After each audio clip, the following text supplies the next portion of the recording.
God is able to rescue you. That's the main message coming at us in the story of the flood here in chapters 6, 7, and 8 of Genesis. The situation that leads up to the flood is pretty straightforward. We've already talked about it today and even last week. It's that sin has gone rampant on the earth. We human sinners have violated the goodness of God's creation. Genesis 6 verses 11 and 13 say that the earth was filled with violence. Violence is the word, and that's not the way it's supposed to be. See, God's purpose for the earth is that it be filled with the knowledge of his glory. That's why he tells Adam and Eve in Genesis chapter 1 to be fruitful and multiply and fill the earth. The idea is that humans who bear God's image and who reflect God's glory, as they multiply throughout the entire earth, then the earth then will be filled with the knowledge of God's glory. That's the idea. But here in Genesis 6, we see something different. We see instead the carnage caused by sin. We see an earth not filled with the knowledge of God's glory, but instead we see an earth that's filled with violence. And therefore, God decides to wipe it out. He says he will destroy all flesh. The text says this very clearly in 5 different places. Chapter 6, verses 7, 13, and 17. Chapter 7, verses 4 and 22. God will blot out, wipe out every living thing that he has made from the face of the ground. Everything that is on the earth will die. God will destroy everything under heaven that has the breath of life. This is the kind of language you should describe the kind of destruction and judgment that God is going to bring upon the world. But the main message here is not judgment, it's salvation. The main point is that judgment is coming, God's bringing judgment, but Noah found favor in the eyes of the Lord. The Lord showed Noah grace. And so the most surprising thing in this story is not that God destroys every living thing on the earth. The most surprising thing in this story is that God spares Noah and his family from that destruction. Right away, we should just know this is not how we typically think. This is so different from how we're kind of programmed to see things. And this is one of the ways that the Bible always challenges us. Over and over again, the Bible comes and the Bible shows us that we need to reconfigure our questions. We tend to look at God's judgment on people and we ask, how could God do such a thing? Right? I get it. We ask that. We read about God's judgment and we ask, how could God do such a thing? But see, really, that's the question we should ask of his mercy. It's not, how could God judge people? It should be, how could God save anyone? That's the right question that we should be asking, but it's a question that we're never going to get to unless we truly understand that God is bigger than us. And this is why Genesis 1:1 is so important. Again, in the beginning, God created the heavens and the earth, which means that we did not make ourselves to be. God is bigger than us. God is sovereign over us. God can do what he wants. That's true. He's God. God can do what he wants.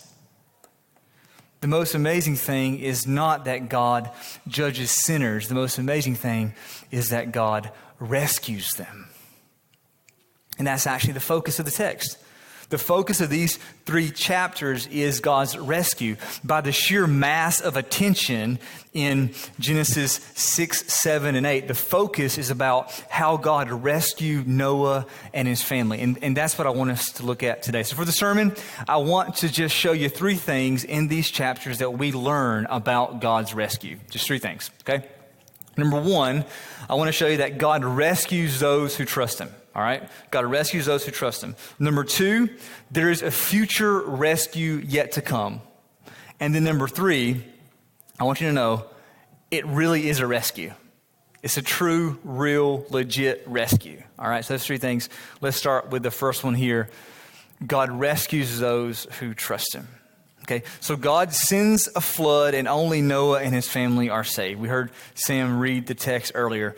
Every living thing dies except for Noah and those with him on the ark, right? So the question is, what's the big deal with Noah? Well, why is Noah and those with him rescued? What does this story tell us about Noah? Well, if we look at chapter 6, we see a string of descriptions about Noah. Verse 8 tells us first that Noah found grace in the eyes of the Lord.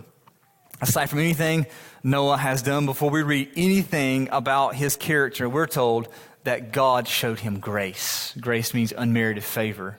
Grace means undeserved goodness. And God showed that to Noah. It's the first time we see the word grace used in the Bible. And then second, in verse 9, we're told God showed Noah grace. Verse 8, verse 9, Noah was a righteous man. And again, the word righteous here is the first time this word is used in the Bible. And then right after that, we read the word blameless. Noah was a blameless man in his generation. Also the first time the word blameless is used in the Bible. And righteous and blameless carry the same meanings. It's the idea of innocence. And it's said here is meant to show a contrast between Noah and those around him. He's righteous. He's blameless. These first three descriptions of Noah, grace, righteous, blameless. These are all new words in the Bible. These are all the first time these words show up in the Bible. And in case we don't understand what these words mean, okay, in case we don't get what Moses is saying, there's a fourth and last description thrown in here at the end of verse 9. This is the fourth last description of Noah here.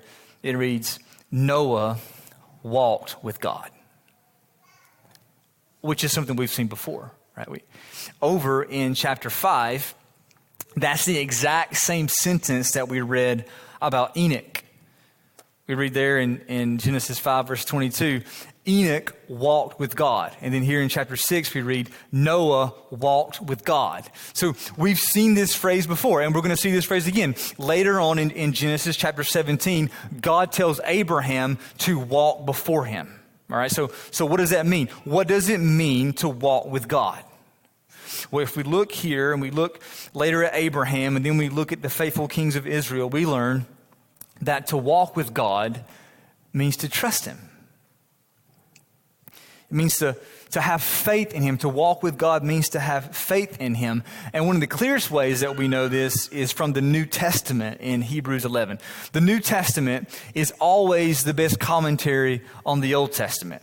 And in Hebrews chapter 11, the writer there is talking about faith. And he lists several different people from the Old Testament who were keystone examples. These are keystone examples of what it means to have faith. And so he's mentioning all these men commending their faith. And in Hebrews 11, verse 5, he commends the faith of Enoch.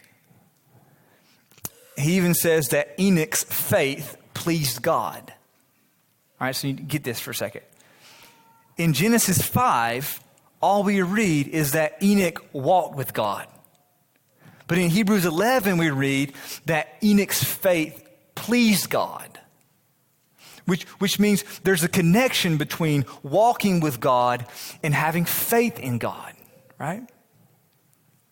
And then who do you think is mentioned in Hebrews 11 right after Enoch? Hebrews 11, verse 7. By faith, Noah, being warned by God concerning events as yet unseen, in reverent fear constructed an ark for the saving of his household. By this he condemned the world and became an heir of the righteousness that comes by faith. This is what the New Testament says about Noah. The story of Noah is the story of a man who trusted God. That's what it means to walk with God. It means to believe him. It means to trust him. And only then, when we trust God, will we do what God says. And this is an important point in the narrative. We see the obedience of Noah mentioned several times here, at least 3 times explicitly. It's implied all throughout. God tells Noah to do something, and the text says that Noah did exactly what God said. He says it this way: he did all that God commanded him. The text says that 3 times. The portrait here is of Noah waiting on God. Noah's looking to God, and Noah's faith is expressed through his listening to God. The emphasis in this story is not Noah's obedience in isolation. The emphasis is Noah's faith that is expressed through his obedience, because you don't obey who you don't trust. Obedience is an action that flows from faith in the heart, and God is always concerned with the heart. We see this all throughout Scripture. God is concerned with the heart, not so much what you do. What you do is an expression, a flow over of what is in your heart. Let me give you an example of how we try to do this at home, at the Parnell house. When I give my kids instruction, my kids are here, they know about this, we talked about this, they know this is coming up, all right. So when I give instruction at our house, when Melissa and I, my wife, when we give instruction, there are only two responses that are acceptable at our house. It's either okay or thank you, right? When our kids hear things that they like, we want them to be grateful. We want them to be thankful. So when we say, it goes like this: kids, have some chocolate brownie. And they say, thank you, right? So just like that. Just say thank you. We want them to, they hear something they like, they want to be grateful, and we say thank you. Now, when our kids hear something like, okay, go clean your room. We want to hear that, just like that. Just like that. Good job. That wasn't really choreographed that way, but exactly. We're working on this. We're working on this. But when we say, when it's chocolate brownies, just thank you. When it's clean your room, it's okay. We want our kids to trust us, right? But this is really good, guys. We're doing a good job. We're improving here. But most of the time, you want to guess what the comeback is when we say go clean your room? Anyone want to guess? Why? That's the question, right? That's the response. Is why? See, when I hear instruction I don't like, rather than say okay and do it, we tend to question the instruction. And when we question instruction, that is not a heart of faith. That's not a heart of trust. And so we tell our kids, you can ask why. It is okay to ask why. But the first thing we want you to do is say okay, because we want you to trust us. We want you to trust us. We want you to know that everything we want to do for you is for your good. Everything that we say for you is for your good. Don't say why. Say okay. Trust us. Trust that we have your good in mind here. We want what's best for you. It works the same way with God. Faith, trust, is the foundation of obedience. And that's what Noah is doing here. Noah is walking with God. Noah is trusting in God. Build an ark, Noah. Okay. Make it 300 cubits long, 50 cubits deep, and 30 cubits high, Noah. Okay. Bring with you every living thing, two of every living thing, bring it with you inside the ark, Noah. Okay. Noah does what God says because Noah trusts God. And this actually says more about God than it does to Noah. So we tend to admire Noah for his faith, and that's legit. I mean, Hebrews 11 commends him for his faith. But there's something else to consider in the passage. And it's not that Noah trusts God, it's that God is found to be so trustworthy. See, my sense is that if Noah were here and I were talking to Noah, or even if he were to read Hebrews 11, right? And we were saying, Noah, bro, your faith is so encouraging. Your faith is it's so helpful to me. I wish I had faith like you. I think Noah would say to us, are you kidding me? God said he was going to destroy the entire earth. And he told me to build a boat. What do you think I would do, right? We are enamored by Noah's faith, but Noah is saying, what do you mean? I think he would say, God said he's wiping out the entire world with a flood, and he told me to build a boat. Of course I'm going to build a boat. Noah didn't just say, okay, he said, thank you, when God gave him these instructions. See, if we keep pressing in here, we learn that Noah's faith says more about God than it does him? What is it about this God and the word of this God that causes Noah to stop what he's doing one day and restructure his entire life around what this God says? That's what's happening here. That's the wonder here.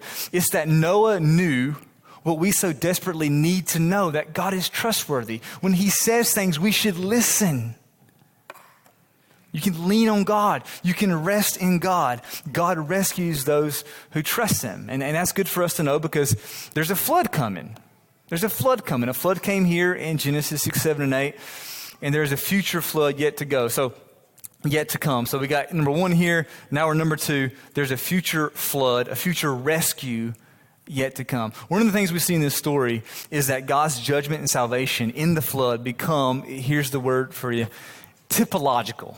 All right. What it means is this, is that what God does here in the flood, in judgment and salvation here, it becomes a type of things that God will do again. And we see this all throughout the Bible. The flood sort of becomes a pattern for how God works. And this text shows us this a few different ways. Let me just give you one. Okay, this is chapter 8, verse 1.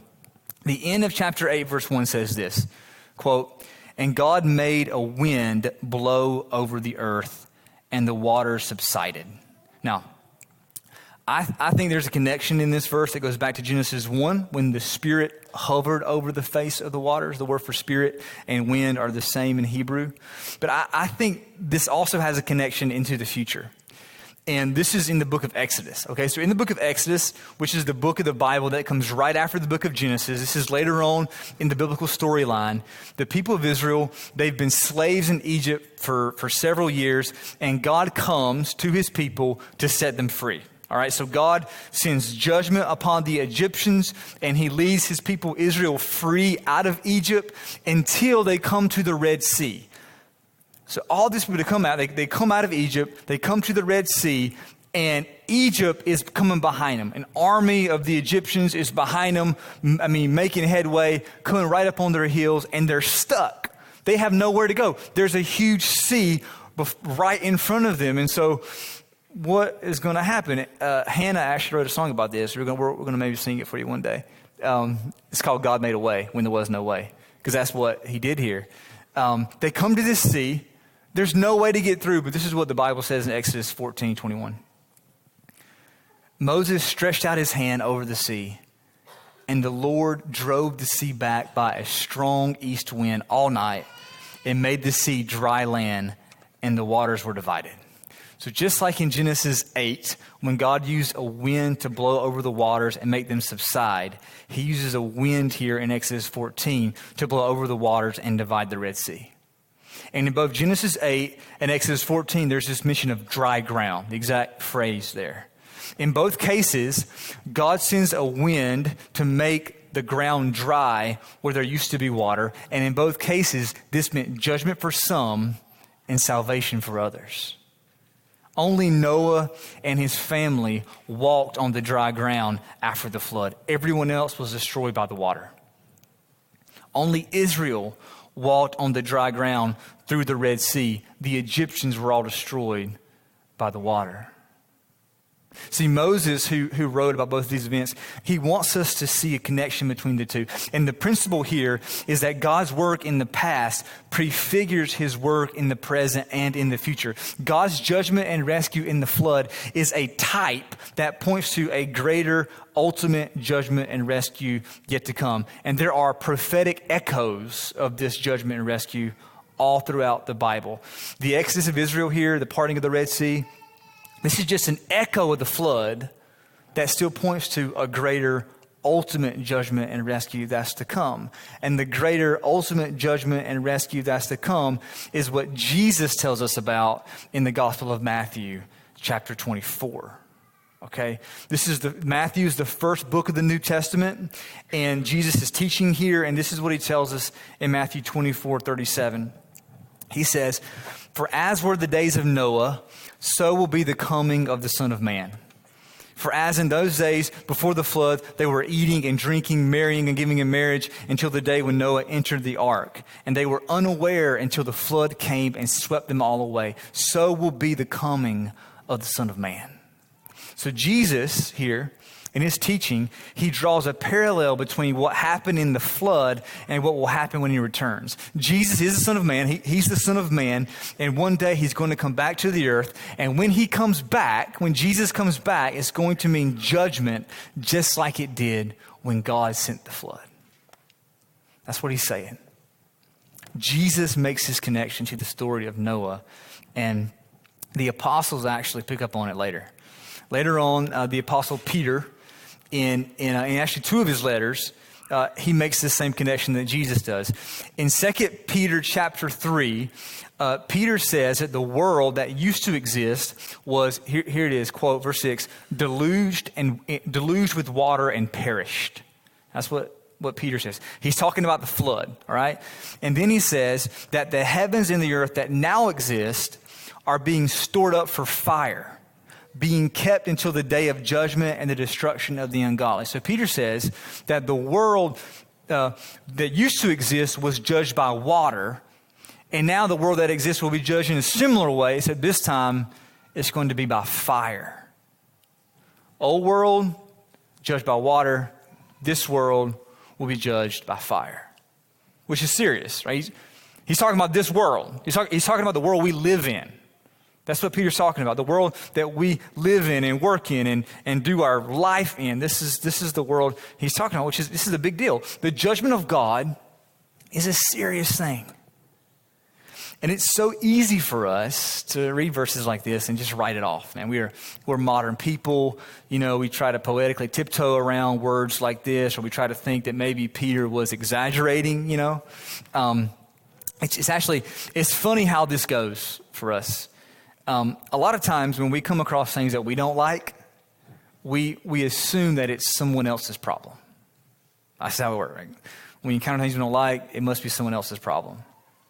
We're predisposed here to read Peter's words about judgment and think that he is the crazy one. But here's the twist. You ready for the twist? Peter's not the crazy one. We are. Anytime we read something in the Bible that seems crazy, the Bible is not the crazy one. We are. And the alarm clock keeps going off. The alarm clock keeps sounding. It keeps trying to wake us up, but we just hit the snooze over and over again. We just try to ignore it. We try to plug our ears. We'd rather sleep a little longer than open our eyes to the mess that we've made of this world. We would rather drug ourselves with distraction than sober up to the reality that we have filled this earth with violence. The writing is on the wall. Just look around. We have filled the earth with violence. That's what Peter's saying here. We have filled the earth with violence. The ultimate judgment is coming. It's coming. But it's not just judgment that will come. It's also rescue. And it really is a rescue. It really is a rescue, okay? So judgment's coming. That's what Peter's saying. Judgment, ultimate judgment, real judgment is coming. And there's also a rescue that's going to come. The Apostle Peter makes another connection to the flood in another one of his letters, this time in 1 Peter chapter 3. This is also in the New Testament. Peter has told us, as Jesus himself says in Matthew 24, that a future judgment is coming when Jesus returns, okay? And here in 1 Peter 3, he makes the connection to the salvation of Noah, all right? Judgment's coming, now the salvation of Noah. This is kind of a clunky section of verses, but what Peter's saying here in verse 20 in chapter 3, in verse 21, is about the salvation. Let me read it to you, and I'll try to untangle some of it here. This is 1 Peter 3:20. So while the ark was being prepared, a few, that is 8 persons, this is Noah and his family, eight people, were brought safely through water. Baptism which corresponds to this, now saves you, not as a removal of dirt from the body, but as an appeal to God for a good conscience through the resurrection of Jesus Christ. So when Peter says baptism here, this is why it's kind of clunky. When Peter says baptism here, he's not talking about the act of being dunked underwater, all right? He's not saying that literally being dunked underwater saves you. And he clarifies it right away in the verse. He adds there, not as a removal of dirt from the body, meaning he's saying, I'm not talking about the physical act of being baptized. Instead, Peter says, I'm talking about the appeal to God for a good conscience through the resurrection of Jesus Christ. In other words, Peter is saying we're saved when we identify our lives with Jesus by faith. We're saved when we're rescued. We're saved when we appeal to God for the rescue we need. When we say to God, I'm with Jesus. Peter means the same thing here that the Apostle Paul means in Romans chapter 6, when Paul says in Romans 6 that when we're baptized into Christ Jesus, we are spiritually united with him, which means that when we put our faith in Jesus, we are so associated with Jesus, we so identify with Jesus that spiritually his death becomes our death and his resurrection becomes our resurrection. Spiritually. That's what Paul says in Romans 6. It's the same thing that Peter is saying here. The point is this. The point here is that just as Noah was saved amid the waters of judgment by the ark, we can be saved amid the coming judgment by Jesus. Because Jesus is our ark. That's what Peter's saying. That's what it means to trust in Jesus. It means that we say, when the flood is coming, when the dam of God's judgment is about to break loose, we say, Jesus is my ark. I'm in his boat. He's my ark. Jesus, only Jesus can accomplish the rescue that we need. And we all know deep down that we need a rescue. We all know this. We all know deep down we need to be rescued. Maybe we've not thought about the coming judgment of this world. Maybe we've not considered that much, but we all know at least, at the very least, that something's broken around us. There's something broken in the world. There's something broken in us. Something is off. We know that. We all know deep down we need to be rescued. So how does it work? How does the rescue work? It goes like this. Jesus is able to rescue you because he took the divine judgment that you deserved. This is the gospel. What happened when Jesus died on the cross is that he took all of our sin, all of our guilt, all of our shame. He took it on the cross, and in our place, he suffered the judgment that we deserved. The flood was coming for us. And Jesus took it in our place. The flood waters were barreling toward us in judgment. And Jesus drank them all down. He drank it all. He took the judgment coming for us. He took the judgment for us in our place if we trust him. If we get in his ark. That's what faith is. Faith is saying from the heart, I'm with Jesus. Jesus is my ark. And one of the ways that we remember this is at the table. And so what I want to do for just a moment as the band and the pastors will come prepare the cup, I want us just to spend a moment to reflect upon the rescue of Jesus. I want us to spend a moment here just in silence and prayer and thanks about the rescue that Jesus has accomplished for us. So just to spend a moment in prayer and reflection about Jesus taking the judgment in your place. Let's just pray together now. So at the table, the bread represents the broken body of Jesus, and the cup represents the blood of Jesus. And when we eat the bread and we drink the cup by faith, we remind ourselves and we remind one another that we're with Jesus. we take the bread and we take the cup and we are reminded that we are in his ark. And so I want to go ahead and serve you now. The bread, which is his body, represents his body. If Jesus is your ark, we want to invite you to eat with us. We'll serve the bread now.